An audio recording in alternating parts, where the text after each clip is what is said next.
Para sa dugang mga balita sa Bacolod City kag pila ka lugar sa Western Visayas, mangin kaupod ta si Adrian Prietos. Adrian?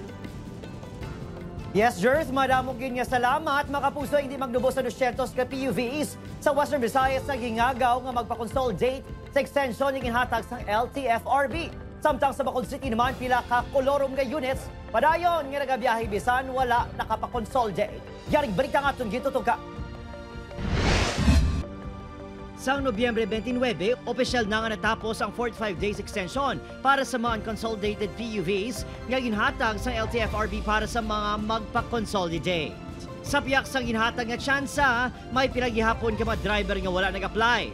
Si Reynald nga taga Bacolod City, nahibaluan ko nung arisgo ang padayon nga pagbiyahe bangod, makabig na kolorom, apang wala ko rin isang mahimo basta lang may ipakaon sa pamilya. Huwag kami kuhaan kay amo na amon nasa ligan mo. Kung may dakpan ay, magkuhan lang, halong lang kag hindi gid magpadak. Tani, pasugtan na tani sa gobyerno ang mga traditional jeepney nga ipabiyahe lang danay. Sa masobra 1,000 nga miyembro sa Bacod Manibela kag Negros United Transport Cooperative, masobra 30 lang ang nagpa-consolidate. Ang masobra 200 naman sa mga miyembro nangita na lang sa iban nga palangabuhian.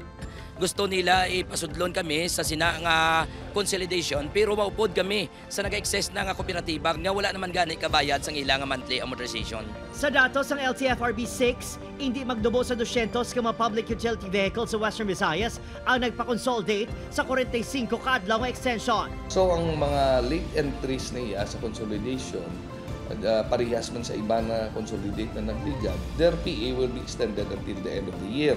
Kaya even without this extension, bastante na.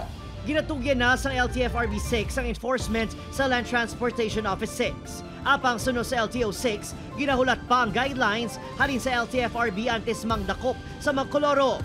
Kinahanglan man sang lista sa unconsolidated units nga napapanaugan na sang show cause order. Show cause niya, part niya sa due process mo. Kaya para mabalaan na ito, kaya karoon kung mga law enforcement kami without any guidance, basta may problema kami. Samtang nagligad nga Biyernes, nagpatigayin sa hublang protesta ang nagkalain-lain na transport groups kag nagpanawagan ni Basura ang pagpatuman sa enhanced LPTRP sa syudad. Opo, Karihon Castillo, Adrian Prietos, 1 Western Visayas.